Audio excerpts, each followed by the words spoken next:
Number 10. Cross-dressing. Empress Elizabeth was quite the character, I guess you could say. Since she was a monarch, she could do whatever she wanted, and that is exactly what she did. You see, she was quite into fashion, more specifically men's fashion. The Empress believed that she just had legs for days, like Naomi Campbell, and she wanted to show them off to the world, but the only problem with that was the fact that back then, pants were reserved for men, and so since she wore dresses all the time, no one got to see her godly legs.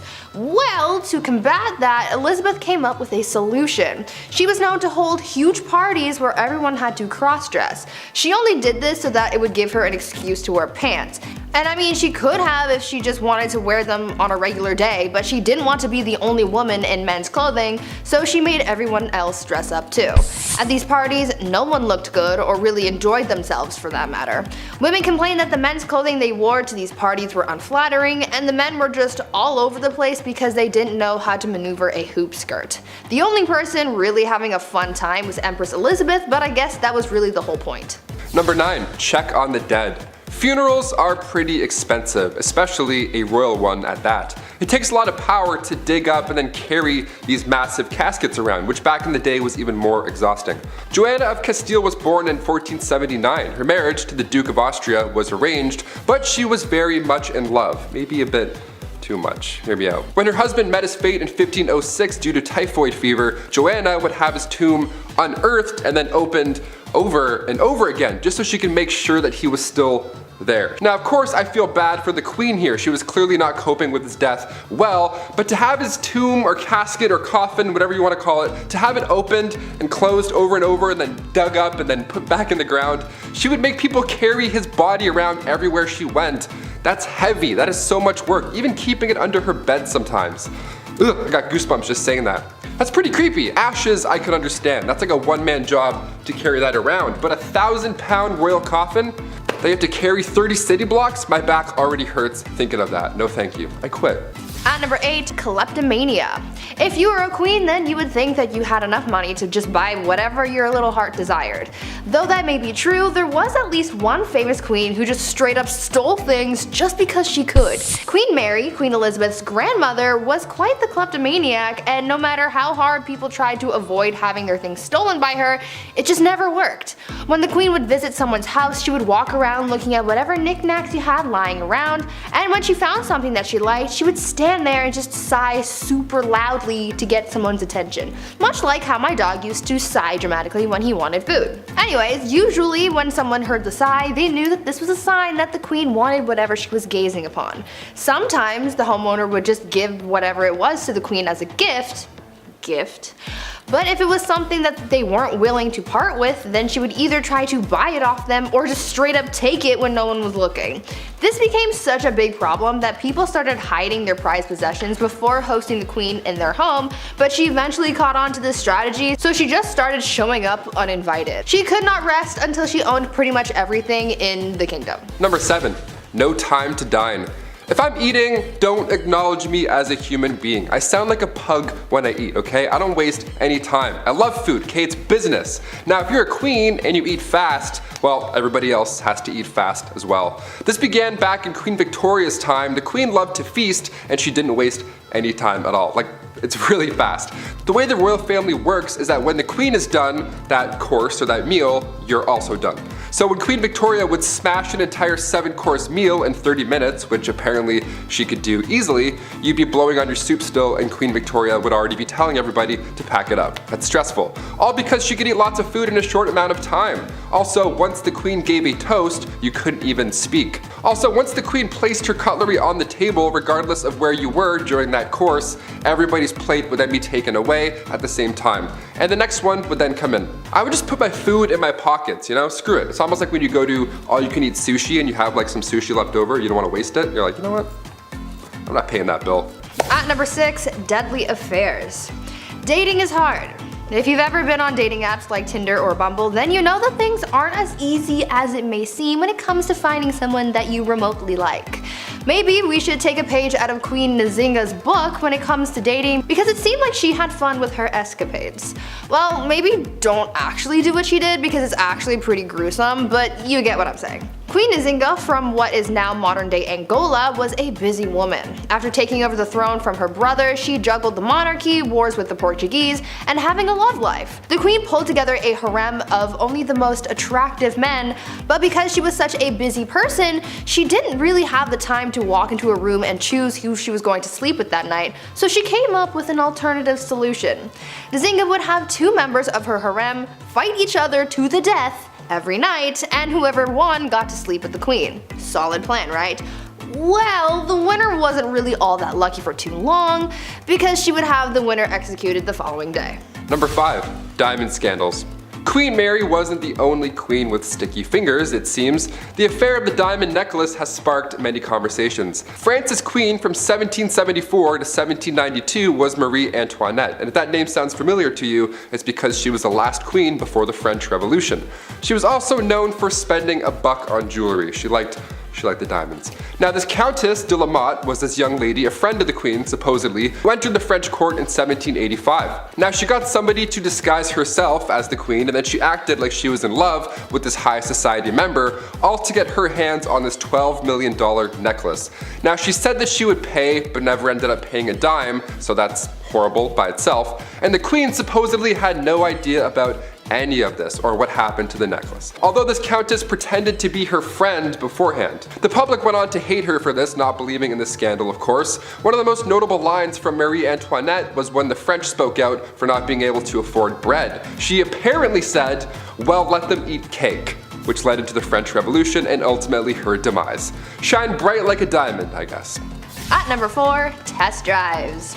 Catherine the Great of Russia was well known for a number of things. She was known for being a good leader, a strong ruler, and surprisingly for her naughty bedroom fun times as well. She was well known for her adventures in baby making, and there was once a rumor that she did the deed with a horse. Obviously that wasn't actually true, however she did do it with a lot of men. The only problem that she really faced when it came to finding a new partner was actually having the time to do so.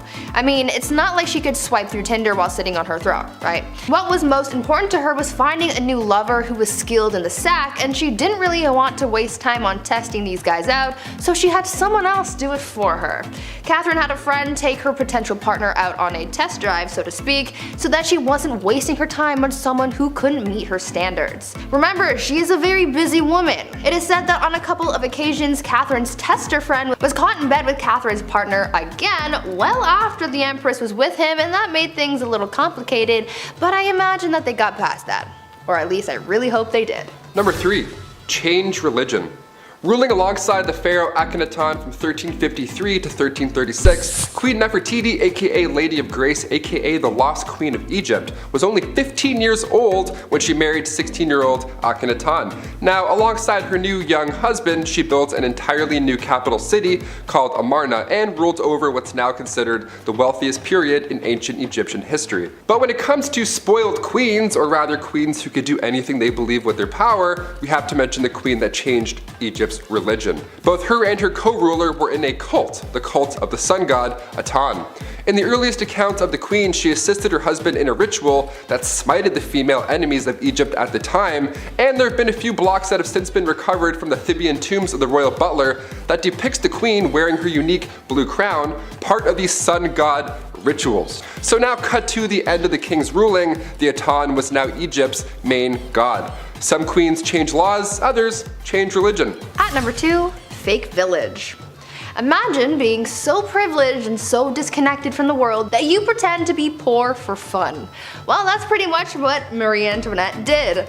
This French queen was known for her lavish and opulent lifestyle, and that's really the only life that she knew. Apparently, living the life of a rich queen started to get a little boring for her, and she wanted to find an escape, and so she got her people to build a fake village for her so that she could pretend to be a commoner. This fake village included 11 cottages, a lake, a watermill, a working dairy, a windmill, a barn, and other quote-unquote peasant buildings. Maria apparently loved this little peasant village, and she would bring other people to enjoy it too. When she brought her guests to the village, she expected them to yes-and their way through the day and really immerse themselves into their role of a common person. She would even tell her ladies to ditch the ball gowns and wear something simple to blend in. Marie even took her kids to the fake village to teach them about farming. Even though she loved her pretend peasant lifestyle, It still didn't help her bond with the real common people, and it certainly didn't save her from the guillotine. And finally, coming in at our number 1 spot, surprise entrance. The last true pharaoh of Egypt, Cleopatra VII, ruled from 69 to 30 BC. She's known mainly for her love interest, of course, her two mans, Mark Antony and Julius Caesar. And to this day, we're still trying to uncover more dazzling details of the lost queen. Now, she ruled alongside her young brother, and her life was much more than being just beautiful, which is what everyone seems to focus on more than anything. Both children were assigned to the throne, Cleopatra being 18 and little bro being 10 years old. So Cleopatra, being a little older, therefore a little wiser, became the ruler. A couple of years passed, and eventually Cleopatra was pushed out of Alexandria over her greed for power, classic, but her little brother, equally a co-ruler, had her driven out. He was jealous, and honestly, I'm the youngest in my family, I kinda get it. But Cleopatra wasn't quite done yet. She had a few tricks up her sleeve. Believing she was the goddess Isis reborn, this beautiful goddess, Cleopatra made these dazzling entrances whenever she could. Most notably in 48 BC, right when Caesar arrived in Alexandria during that family feud with Ptolemy VIII. She wanted to meet the Roman general, but she couldn't be seen because there was a little bit of family beef, so she had herself wrapped up in a linen sack and then personally delivered to Caesar's bedroom. Hashtag your order has arrived.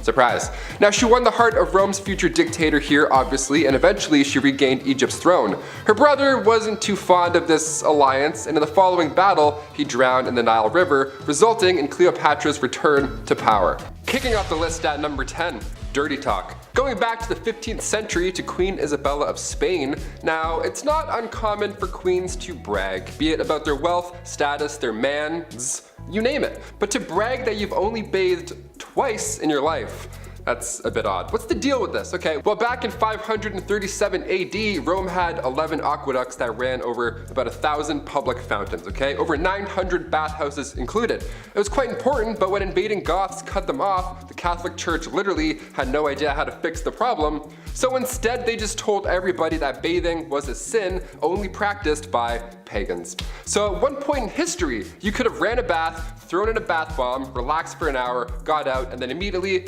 you're a sinner. Worst of the worst, too. How dare you? Having a bath on Monday afternoon, you monster, you pagan monster. The Old Spice guy would have rocked their world. At number 9, Mother Knows Best. I think after hearing about these queens who've done some dark things to get their way, you would think that it's safe to say you don't mess with a woman and her plight for power.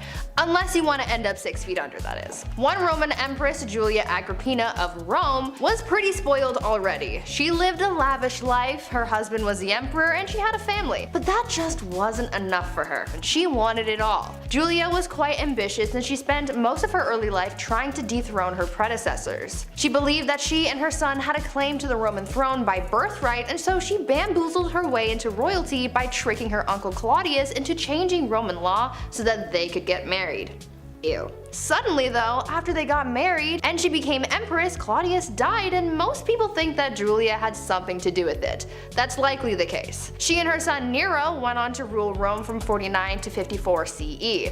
Julia stayed by her son's side for as long as she could so that she could hold on to her power, but eventually Nero got tired of his mother manipulating him and he had her forced out of power. Julia, as you could imagine, was furious because power was the one thing in the world that she desired most, and so she rallied a group of supporters to try and overthrow her son, but the plans backfired and she was expelled instead. Talk about ambition getting the best of you. Number 8, Heart of Glass. Alexandria of Bavaria, the royal who believed she had swallowed a grand piano made of glass. I'm not joking, yeah, she was a princess, so not technically a queen, but this is so insane that I had to kick off this list with it. The 23-year-old Bavarian princess was quite the scholar. She was known to enjoy literature, but she equally put energy into convincing those around her that she'd swallowed a piano made entirely of glass when she was a wee child. She grew up afraid that her inner piano would shatter. We have an inner demon, she has an inner piano made of glass. So she would enter rooms slowly and sideways, I'm not kidding, to, you know, avoid cracking that personal piano problem. Just like King Charles VI, he thought he was going to break at any given moment. Saying you were made of glass was quite an uncommon delusion. The victims were more often than not royalty. They had glass, they watched this fancy material shatter in their hands all the time. No wonder, it probably scared them. There's actually a play on this glass delusion. It's called The Glass Piano by Alex Sobler. Quite recent too, apparently it's a blast. Check it out if you have the chance. We love that. Keep writing plays about glass pianos. This is insane. At number 7, Rosemary's Baby. Back in the days of old, it was very important to the monarchy to have a male heir. Many kings throughout history have been known to get very upset when they weren't given a son to inherit the throne, and they put a lot of pressure on their wives to give them a boy. Why? I don't know. Boys kinda stuck. Anyway, this probably drove a lot of people crazy, but there is at least one confirmed case of crazy baby fever from Maria Eleonora. She kept trying to have a baby, but when she finally got pregnant, everyone was hoping for a boy. Unfortunately, the odds weren't in her favor and she gave birth to a little girl instead. People knew that Maria would get absolutely triggered upon learning of her baby's gender, so they kept it a secret from her as long as they could, but eventually they had to tell her and Maria was pissed. She really went looking for that receipt to return that baby and get a refund or at least a store credit. When she found out the baby was a girl, the queen reacted by saying, quote, "Instead of a son, I am given a daughter, dark and ugly with a great nose and black eyes. Take her from me, I will not have such a monster." End quote. Like damn, tell her how you really feel. After that, mysterious things started happening to this baby, like a wooden beam mysteriously falling into the baby's crib and somehow accidentally falling down the stairs. Even the nurse once dropped the poor kid onto the stone floor. Like, I get it. You're disappointed, but that's still your kid, and a lot of people aren't given that privilege, so be grateful for your spawn. Number 6. We are family. The last queen of Madagascar, Queen Rana Valona, was one of the worst. She was born in 1788 and she ruled over the kingdom for 33 years. She was so cruel and violent that she would often choose violence first in order to preserve independence over the island. She's known as the most ruthless queen in history. After the death of her husband, she just went mad with that new power. In the late 1700s, her king brought peace to the land, but of course there were traditionalists who opposed him. The king's uncle at one point tried to take him out, but a local warned the king. That king repaid the local by adopting his daughter, Rana Valona, to marry his son, Prince Radama. Now, when her prince was alive, they didn't get along at all. And then come 1810, the king passed away, giving Ranilova the promotion of a lifetime. It's also theorized that she poisoned him too, so that's horrible. Ranilova kept away the advances of the French and the British and left bodies of those who tried to attack out for display on the beach. Lovely, like bobbleheads. In 1845, Queen Rana Valona ordered 50,000 subjects to build roads across the jungle for 4 months straight for this massive buffalo hunt. Well, 10,000 of those poor souls died of starvation and exhaustion, and also not one buffalo was hunted, nor seen. Great plan. At number 5, Queen Batman. Batman.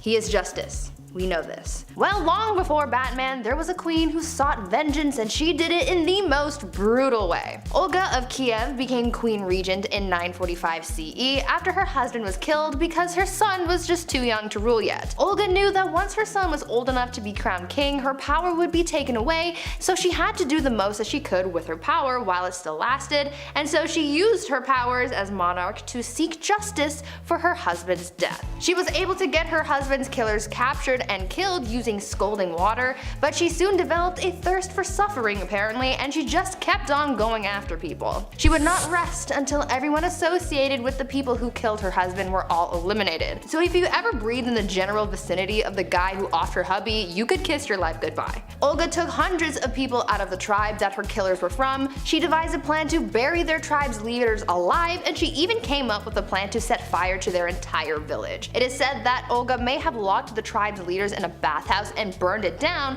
but we don't know for sure. All we know is that she definitely was not okay. Number 4, no crust. This next one, honestly, I stand by. I see no wrong here. Queen Elizabeth II, still rocking to this day. She's been known for a few funny, quirky queen things. Like one of my favorites, for example, she has somebody on payroll who breaks in new shoes for the queen. Every time I buy Vans, my ankle always does that little foot rub. If only I were a queen, damn it. But we're talking about unusual things here, and one of the weirdest things I've ever heard is that the queen has refused crust on her sandwiches. This has been a no-go for about 150 years. It's not recent at all. You might be thinking, oh, maybe she's old, she can't chew her jawbones. Nope. Way back. This goes way back for no reason. Right around the time of Queen Victoria and her husband Albert. They viewed anything square-shaped as bad luck because it looked like a coffin. I've never thought about death while eating grilled cheese, but now I definitely will. Thank you. This must be a pretty scary job, cutting the crust off the queen's bread. My hands would be shaking the entire time. Also, diagonal or down the middle? Let us know. There's only one right answer.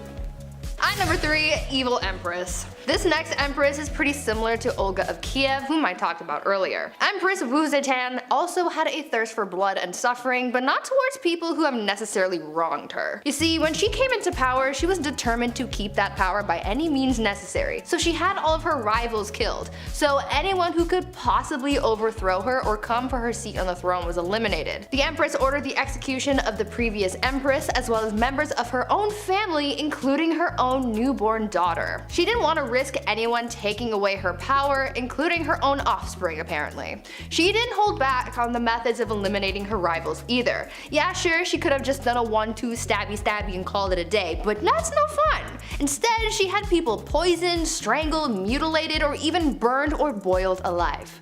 Good soup. Eventually, she retired from her part-time job of sending people back to their maker and started spending more time with her lovers and getting addicted to aphrodisiacs. People weren't quick to forget about all that bloodshed though, and so to get back at her, they had all of her lovers killed and the Empress was exiled. She got a little too greedy and karma came back with a vengeance. Number 2. Ice Palace. If you're a fan of the film Frozen, this next one is going to get you jazzed right up. Anna Ivanova, the Empress of Russia from 1730 to 1740. Okay, so in celebration over their victory with the Ottoman Empire, Anna gave the order to build an ice house, this massive ice palace. Best place to cool down if you ask me. I'll leave. This ice palace was pretty impressive. If I was there, I would 100% lick the walls. Obviously, someone definitely did, you know that for a fact. 20 meters by 50 meters, and even more impressive, there were ice trees and ice birds sculpted inside. How magical is that? Anna arranged this marriage with a prince and one of her maids. Now they didn't know each other, they were forced to ride an elephant, and all the guests were dressed up like clowns. Yep, that's all valid, that's all accurate. You heard me. You may be thinking, wait a minute Taylor, an ice palace in Russia, was that maybe cold? Yeah, it was an absolute nightmare. Anna made the guest party all night, freezing cold, they all got sick, dressed like clowns. I went to an ice hotel in Quebec once, spoiler alert, it's cold and boring. There, I just saved you $70. You're welcome. And finally at number 1, gladiator games and chill. If you didn't ever have to go to work and you could just lounge around all day, what would you do with your time?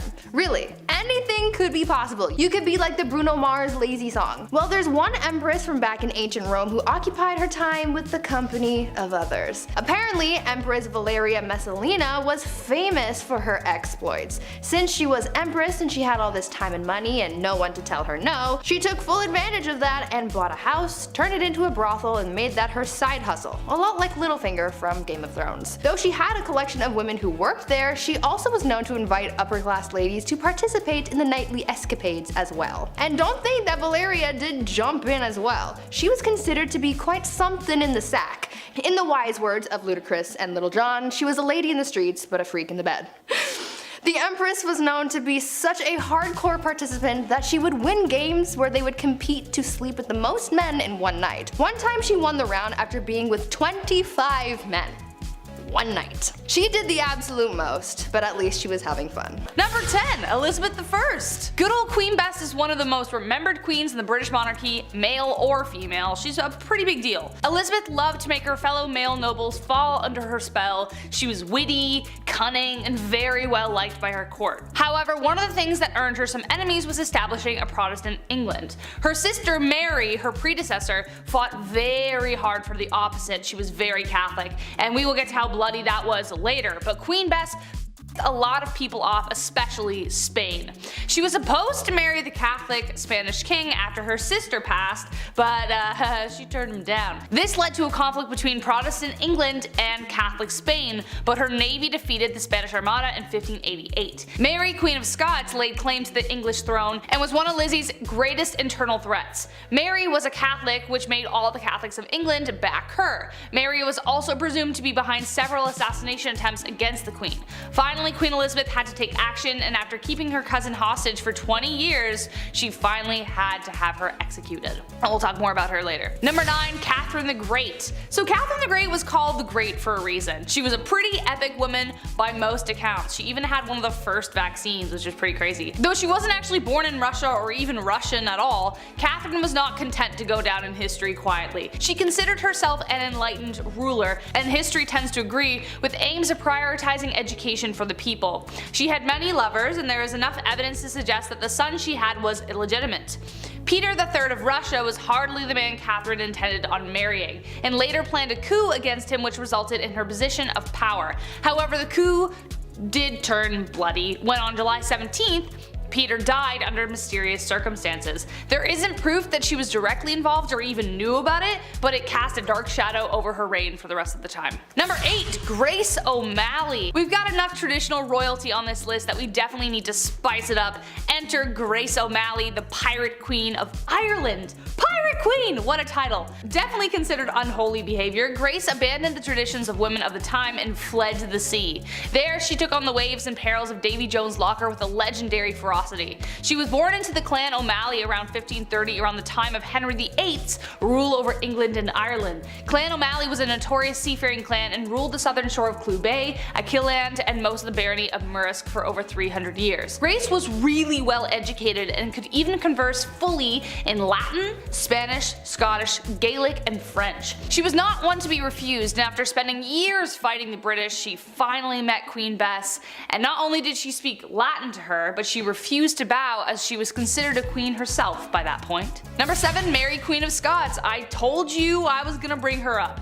A name you will recognize as I've already mentioned her before, but in terms of who the villain in that story is, it depends on which side you're telling the story on. Mary's story is full of tragedy, romance, betrayal, loss, and heartbreak. Unlike Lizzie, Mary was a dedicated Catholic and spent the entirety of her reign trying to gather the Catholics against Elizabeth. She had a series of marriages and relationships that led to tragedy every which way she went. Her first husband, the Dauphin of France, died shortly after their marriage. Her second husband she loved until he became a drunkard, and then she just started running things. But he was mysteriously unalived while she was 6 months pregnant. He was inside a building that exploded, but his body landed outside and it turned out he was strangled, so what happened there? She would later give birth to 2 stillborn sons, but she would have sons later on. She would have a son who would inherit the throne after Elizabeth's death, but it was due to Mary's plotting and scheming that eventually ended her in death. So she did actually plot to kill Elizabeth. So that's a pretty unholy deed, I would say. Number 6. Princess Olga of Kiev. Okay, wow, this woman. One saint you definitely don't want to mess with. Despite being a saint,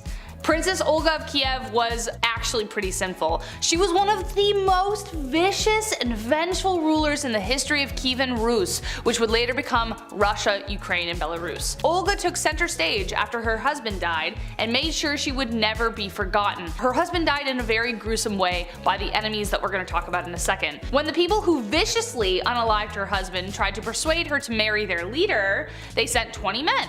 Olga told them to wait in their boats, had her men dig a ditch in the meantime, and the next morning buried the men alive. She then lied and told the king she would accept his offer if he sent his best company to retrieve her. He didn't know about all that stuff yet. When they got there, she locked them in a bathhouse and torched it.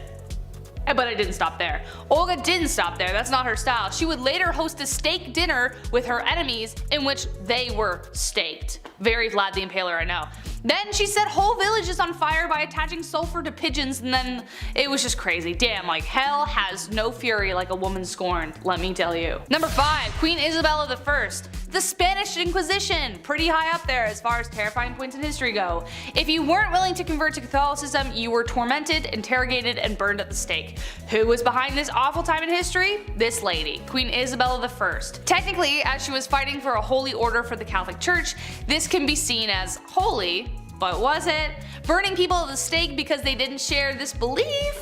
Not cool, Isabel. She created a secular government through her reign which allowed for the monarchy to have more power. Being a pious Catholic, she made Catholicism the official religion and created a tribunal to make this happen. Secret service or a secret police that spread fear wherever they went. Her direct influence caused the Jewish population to falter for a really long time after. Number 4. Fridegund of Soissons. Okay, I maybe said that wrong, so I apologize. Kind of impressed with her rise to power. She went from slave attendant to queen. How do you bridge that gap? No idea. Boy was she ferocious. Assassination and manipulation were her main political tools. Fredegund was among a small number of enslaved women in the Merovingian household that became a queen. Merovingian was the OG Central Europe before everything got split up. She survived political dangers and retained her husband's loyalty, and could persuade monks and priests to jump onto her plots with ease. She encouraged her husband, the king, to set aside his first wife, and then even take the life of his second. But his second wife, Galswinda, had a sister named Brunhild, who became the mortal enemy of Fredegund. She had good reason to be. Fredegund continued to do everything she could to secure her position, one assassination after the next. She was a pretty stormy lady. Number 3, Bathory. Okay. Alright. Technically not a queen, I get it, but she might as well have been with the power that she had. So fight me. She's remembered as the most evil woman in the world in history, I think. I don't know. That's my opinion. Bathory was the stuff of nightmares. Elizabeth Bathory was born on August 7, 1560 into a prominent Hungarian noble family, making her practically untouchable. She married a very famous war hero who is suspected of gifting Bloody Lizzie with the skills she used to kill. After she died, Bathory became obsessed with immortality. Supposedly when one of her servants accidentally spilt blood on her, and her skin appeared younger after. Bathory then began her mission of horror, luring over 650 young virgin women to her palace and brutally taking their lives. She was even bold enough to lure daughters of nobility. Before draining them of their blood, she would make them suffer in ways you don't even want to imagine before bathing in the blood itself. When she was finally caught, 3 of her servants were executed, but she was simply locked away in her tower for the rest of her days on house arrest. Ugh. Number 2, Catherine de Medici, also known as the Serpent Queen. History colors her story as the tale of the evil queen. On one hand, she is remembered for being one of the most powerful French queens in history, and then on the other, she was blamed for the many atrocities that took place during her reign. Her regency was marked by the French wars of religion and the many games Catherine played within them. The Catholics and the Protestants, as previously mentioned, were at war, and she spent a lot of time trying to find peace. Kind of. But she was a passionate Catholic and is believed to have tried to remove a Protestant general from her son's side. When he survived the attack, she lied and convinced her son that the Protestants were responsible, so she scapegoated them. So he authorized taking the lives of their leaders. Enter St. Bartholomew's Massacre. Catherine implicated the general, which resulted in him being the first to be beaten and then tossed out of his own bedroom window. An estimated 3,000 French Protestants were taken out in Paris, but the total countrywide was around 70,000. And last but not least, Bloody Mary, actually known as Queen Mary I of England, so no, I'm not talking about the girl you say in the mirror 3 times so that she appears and you're like, wow, I'm haunted forever.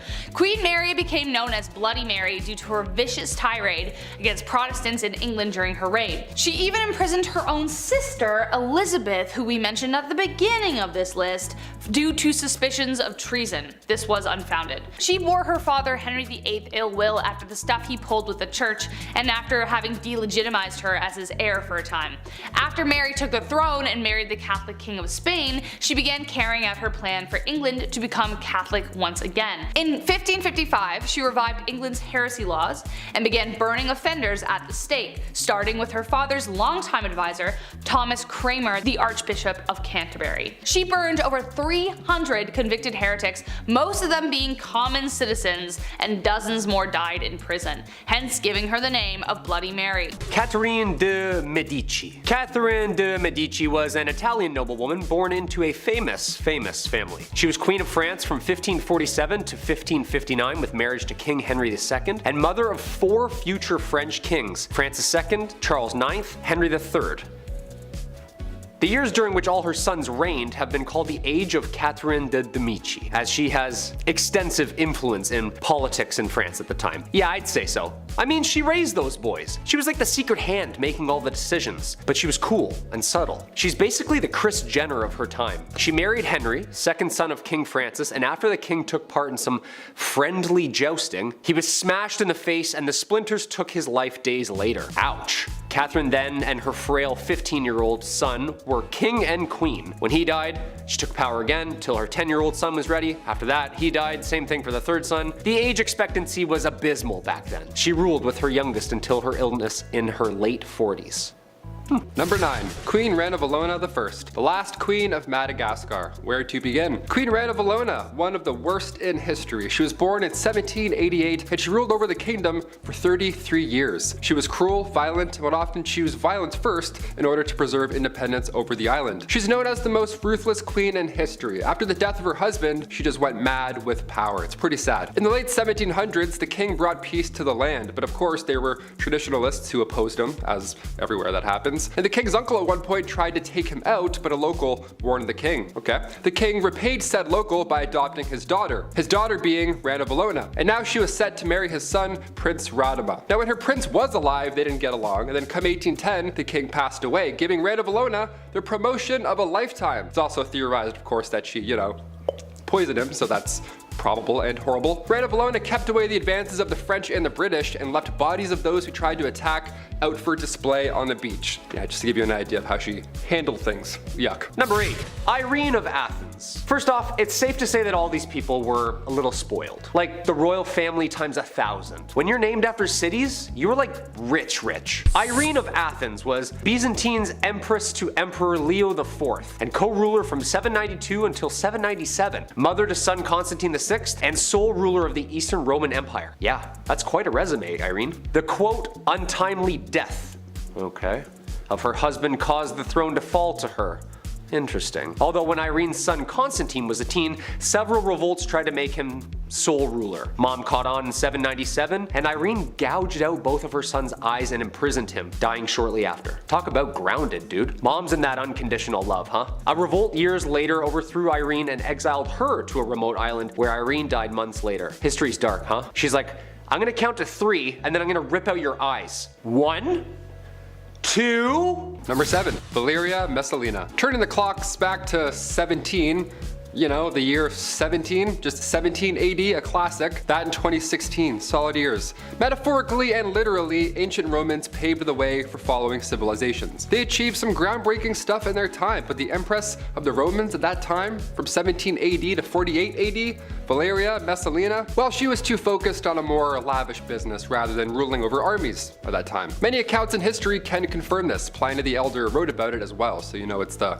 real deal. Valeria, she owned a big, fancy house where ladies of the evening would come and go. She made a lot of money. This is where the finest ladies who weren't even involved in that kind of lifestyle or that kind of business, this is where they changed their minds. Know what I mean? It was a big deal. She was changing the game. Because of Valeria and the operation she was running, sometimes Valeria herself would participate in these games. Yeah, contests, if I may, to see who could tango with the most people in one night. Yeah, Valeria hit 25 in one night, so yeah, I'd say she ruined a few parties, for sure. I mean, her husband, Emperor Claudius, would at least agree, no? Number 6. Bloody Mary. England's first female monarch. Mary I ruled for just 5 years. The only surviving child of Henry VIII and Catherine of Aragon. Mary took the throne after the brief reign of her half-brother. They say she was an evil queen, but after doing my homework, yeah, I'd have some chips on my shoulders as well. Married at 9 and 11? Everyone's just yelling at you because you're too young to have kids?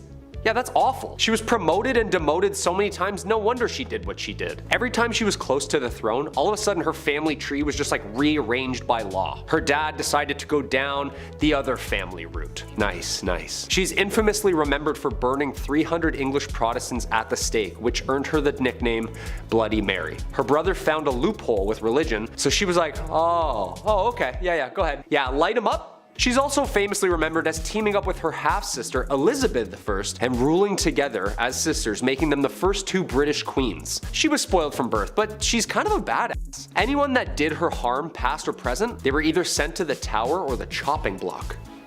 Checkmate. Number 5. Empress Agrippina. Continuing on from 48 AD, the next leading lady in charge of ancient Rome was Julia Agrippina. And right off the bat, she was already spoiled. Yeah, she lived a lavish life. Her husband was the emperor, of course she did. She had a family, but still, that somehow all wasn't enough for Empress Agrippina. And she wanted more. Julia was quite ambitious, and she spent most of her early life trying to dethrone her predecessors, of course, as one would. She believed that her and her son had a claim to the Roman throne by birthright, so she lied her way into royalty by tricking her uncle Claudius into changing Roman law just so they could get married. Yeah, love it. Gotta change the rules, I guess. We can do that? Okay. Suddenly though, after they got married and she became empress, suddenly, just out of the blue, oh no, Claudius passed away. Crazy. Most people think Julia had something to do with it. That's likely the case. The Empress and her son Nero went on to rule Rome from 49 to 54 CE. Julia stayed by her son's side for as long as she could so she could, hold on to that little bit of power, but eventually Nero got tired of his mom talking over his shoulders. He's like, you know what? No, you go to your room. How does that sound? Nero then had her forced out of said power, and Julia, as you could imagine, was furious because power was the one thing in the world she desired the most. And so she rallied a group of supporters to try and, overthrow the power, but plans backfired and she was expelled instead. Yeah, I'm watching a lot of Survivor right now. In Survivor, we call that a blind side, Jeff. Here we go. I'm so sorry. I'm sorry, Ptolemy, I had to. Number 4.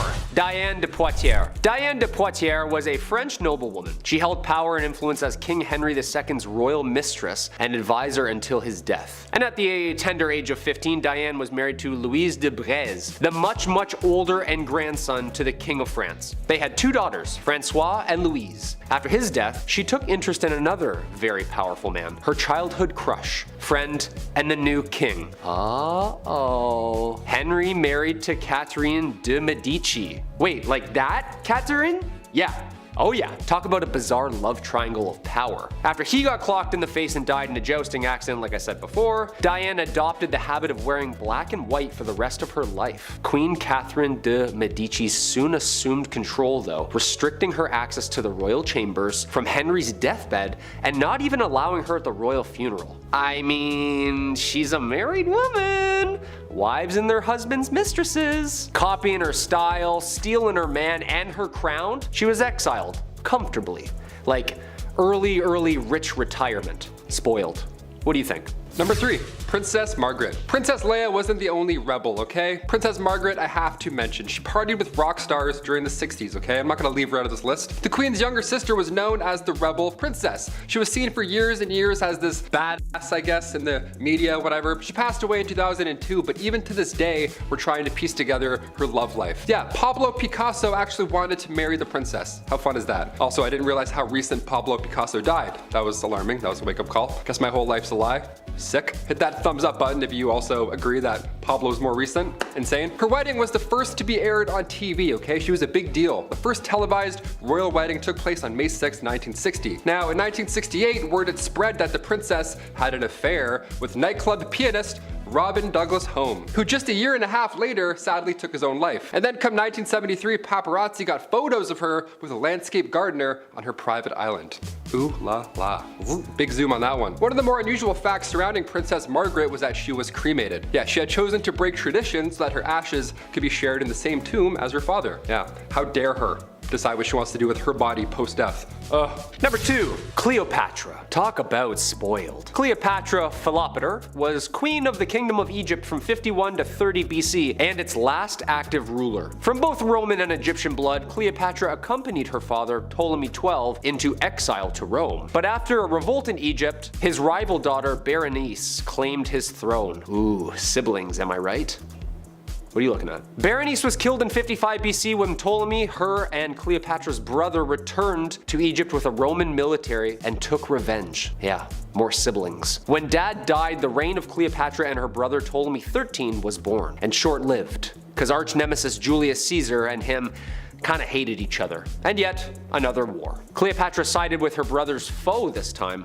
Yeah, lots of switching sides back and forth, huh? Not a lot of loyalty in these families. I don't know. Eventually she cheated on him with Mark Antony, resulting in yet another war. After Antony was defeated, it led her love to take his own life out of shame and guilt. When Cleopatra found out about this, she poisoned herself, following him into the afterlife. Yeah, that's loyalty. That's true love. The OG Romeo and Juliet. Also, Shakespeare does a wonderful show around the affairs and power of these two. Eternity was in our lips and in our eyes. Antony, Act 1, Scene 1. That's beautiful.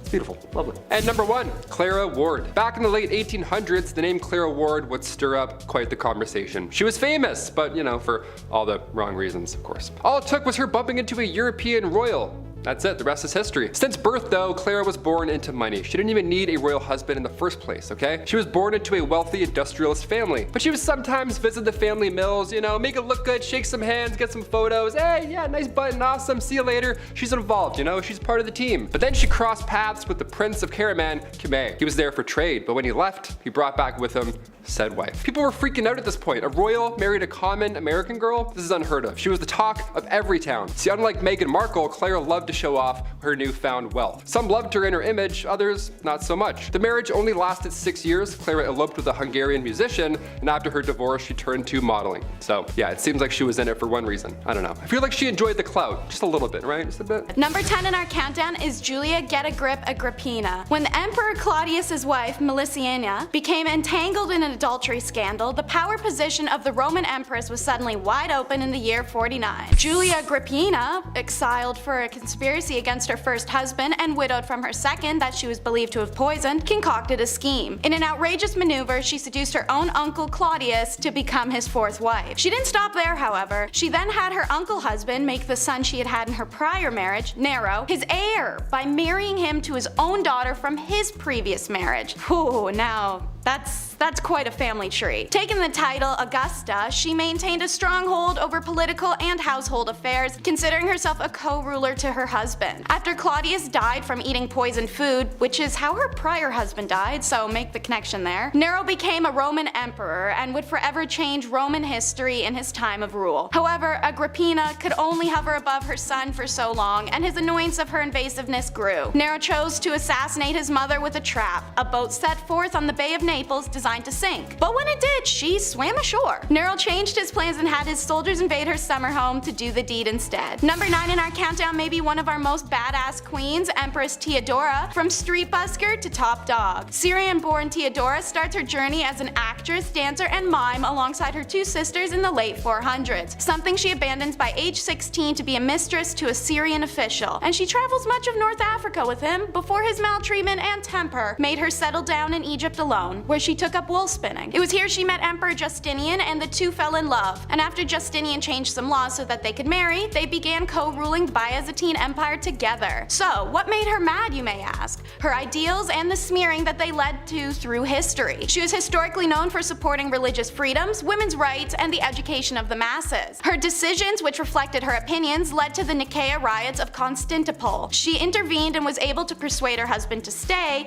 The two successfully quelled the revolt, and in turn, she made Constantinople one of the most sophisticated cities in the world and promoted women's equity. Theodora's name appears in almost all the legislation passed during the period, and she received foreign envoys and correspondence with foreign rulers. Her husband died in 1527 AD, and Theodora took sole control of the Roman Empire. Under her reign, bridges, aqueducts, and churches were built. Theodora died of cancer on June 28, 548 AD. She and Justinian are both considered saints by the Eastern Orthodox Church. The she-wolf of France is in number 8 of our countdown. Her actual name is Queen Isabella of England, and she was famously married to the closeted Edward II. Acting as a beard to someone who doesn't love you would be hard enough, but the two did also have to produce heirs together. One would be the future King Edward III. Queen Isabella was in a desolate and lonely situation, especially as her husband's two male suitors, Piers Gaveston, who he gifted her jewels to, and Hugh Despenser, who was a wildly hated extortionist, were always his preferred company. So she rounded up some spiteful nobles, first killing Gaveston by beheading, and then driving Despenser from the country and redistributing his wealth. King Edward unsurprisingly was upset and sieged against those who had contributed to the death and exile of his lovers, all whilst his wife took cover in the Tower of London. It's here she met exiled British traitor Lord Roger Mortimer and started her own affair. She had him broken out and sent to France, where she later joined him and with her son, and then sent Edward a letter that essentially said,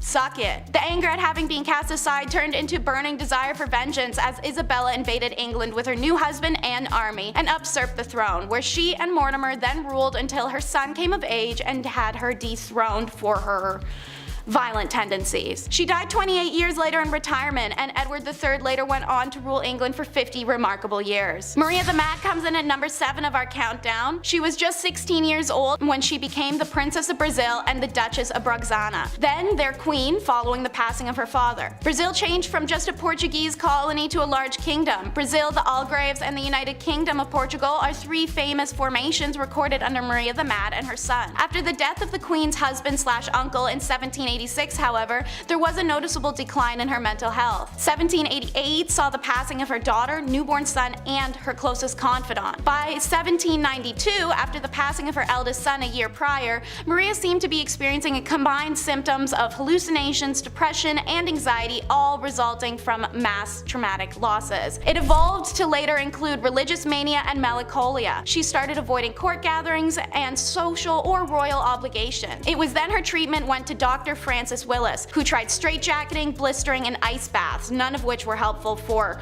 obvious reasons. After treatment for more than 5 years, he declared the disease was incurable. By 1792, Maria was no longer a capable ruler and deemed insane. Courts pushed her son John to take over the government ruling, but he delayed until he finally took the throne in 1799 for a truly tragic reason. There was just no longer any possibility that his mother would ever recover her senses. If the nickname Maria the Mad wasn't already taken, then this next Maria named monarch would have snatched it up. In at number 6 is Maria Eleonora of Brandenburg. Maria Eleonora was born in 1599 to Prince of Brandenburg and Anna, Duchess of Prussia. She grew up pampered, and Maria Eleonora was the it girl of the 17th century. All-powerful monarchs fell over themselves to marry her. While she was dismissive of the 22-year-old Swedish king Gustav Adolphus initially, in 1620 she changed her tune as she had apparently fallen in love with him practically overnight. And so they were married. With the king so frequently risking his life in battle, it became imperative that his wife produce a male heir, so Maria had to hanker down and focus on the baby-making business. Maria experienced 3 stillborn children consecutively before the successful birth of her daughter in 1626. It was a rare break in battle, so her husband was there to excitedly greet his daughter. Maria, however, had a very different response. Her baby was born with the condition fleece lanugo,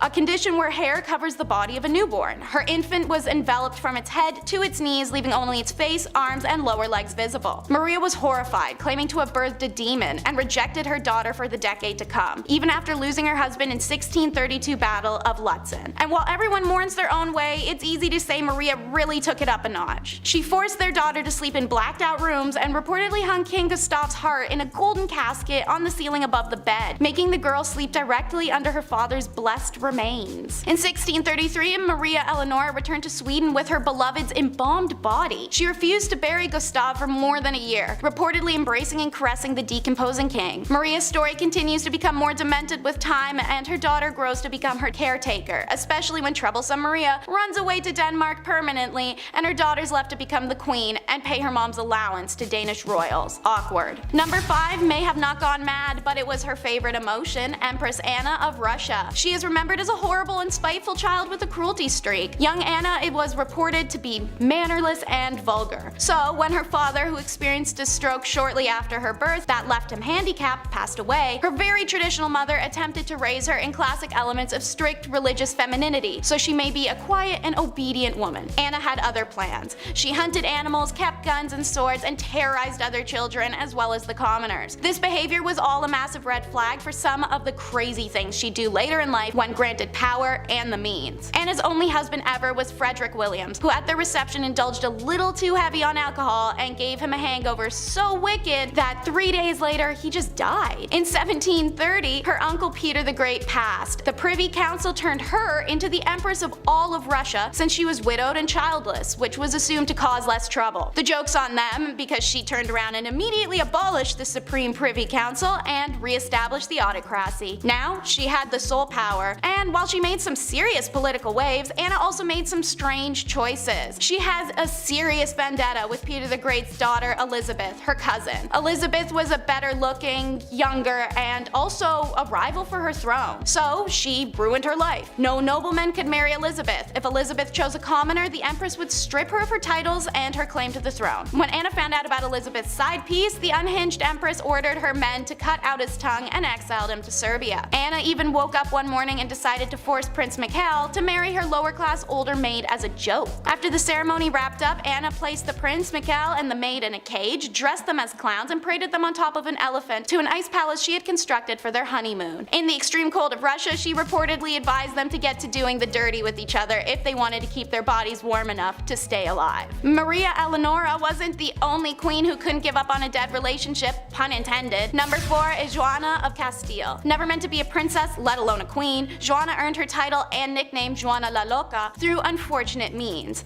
She had 2 older siblings, Isabella, who passed in 1498, and Joan in 1497. Joanna's mother mother, the formidable Catholic monarch Isabella I of Castile, passed away in 1504. This left the throne of Castile and Leon to Joanna when her father passed in 1517. Joanna had started exhibiting signs of mental instability in 1504 when her mother had been sick. She was struggling to eat or sleep and having outbursts of anger. One such example was when she wished to go see her husband in Flanders. The journey would take her through France, which Castile were at war with at the time. When she was prevented from leaving for Flanders, 24-year-old Joanna flew into a rage. Perhaps one of Joanna's most notable displays of mental instability occurred when her husband died in 1506. Joanna refused to part with her deceased husband's remains for a disturbingly long time, reportedly opening the casket to kiss or embrace him. I'm seeing a pattern here with some of these women. While pregnant, Joanna traveled with her husband's body from Burgos to Granada, a distance of 668 kilometers, which would take around 6.5 hours to drive in a car today. And talk about a romantic imbalance. While she did all of this posthumously, when her husband Philip was alive, he talked Joanna's madness to anyone that would listen and completely discredited the woman. In 1509, Joanna was placed in the royal monastery/convent of Santa Clara in Tostillas, Castile by her son Charles, who also forbade Joanna to have any visitors until her passing. The most recognizable name on our list is Marie Antoinette, who is number 3 in our countdown. Married at only 14, Marie was known to have lived an opulent lifestyle, but there was a lot of conspiracy and debate about the young woman. She was performing what she knew her royal duties to be, and she was known for not always being the most educated. She started the trend of riding donkeys and the worldwide trend of feathered/stuffed bird hats. She even once had an entire miniature village created with functioning shops so that she and other elites may dress like commoners and experience living lower status. Marie was misguided and young, but she was also the victim of an incredible smear campaign. She was accused of having ulterior motives constantly, supplying the Austrians with military plans or siphoning millions of livres of treasury money to Austria. It was the tales of sexual deviance that were the most damaging though. Alleged to have had orgies, laid with commoners, or even have sex with her own ladies-in-waiting. Her most offensive accusal was thrown at her in trial before her famous decapitation, where she was accused of committing indiscretions with her own child, Louise Charles. With such a vast array of accusations against her, not one of which was supported by any concrete evidence, the trial was a formality, conceived merely as a step towards completing the revolution. Marie Antoinette was declared guilty and executed only hours later at the age of 37. Speaking of sexual deviance, meet Queen Anna Nzinga, who is number 2 in our countdown. Queen of what's now known as present-day Angola, Anna took the crown when her brother passed away. Being Queen of Angola was hard work. Anna managed to keep the Portuguese invaders out for over 40 years alone. So how would you, a tough and titanous queen, decompress? Why, by building a harem, of course. Anna collected the men she found to be the most attractive warriors in her region, keeping a harem of 50 to 60 men close at hand for whenever she, well, wanted to romp in the sack. Spending a great deal of her time strategizing around battlefield in men's apparel, some historians wonder if that's why she required the men in her harem to dress as women. Now, Anna didn't have time to deal with picking who she was gonna sleep with every night, so she devised a unique system. Anna would just have the 2 men who desired her the most that evening fight to the death every night and then bed the winner. The next day, the winner still loses, as she would have them executed. Anna disbanded her harem at 75 when she took on her teenage husband, cementing her status as not only a serious badass who liberated her people and established dominance in an era of men, but also as a cougar. The next queen fought her way to the top of the countdown. Number 1 is Queen Rananavola the First. During her reign of Madagascar, Queen Rananavola the First is remembered as a dangerous tyrant who ruled her island nation with cruelty and an iron fist. Rananavola was a merciless to those who tried to colonize her nation, but also to those inhabiting it. Should crimes, disputes, or discourse arise, Rananavola had a nifty trick to solve it called trial by ordeal. Both parties would be forced to ingest 3 pieces of chicken skin alongside a poison taken from a native plant, Tangena. Throw up your chicken skins and you're proclaimed innocent. Hooray! If you didn't, you were guilty and to be put to death, if the poison didn't kill you first. This trial was one of the punishments used in her persecution of Christian colonists, alongside throwing people into rock quarries and live dismemberments. Her horrific list really will go on. Rananavola was such a deadly tyrant that the queen managed to reduce her country's population from 5 million people in 1833 to 2.5 million in 1839, all through means of war, executions, religious persecution, or just settling scores. Depicted as a deranged tyrant even after her death in 1861, many have tried to repaint her image as one of a driven ruler trying to keep her culture and country independent from those trying to grow their own selfish empires. What's your take?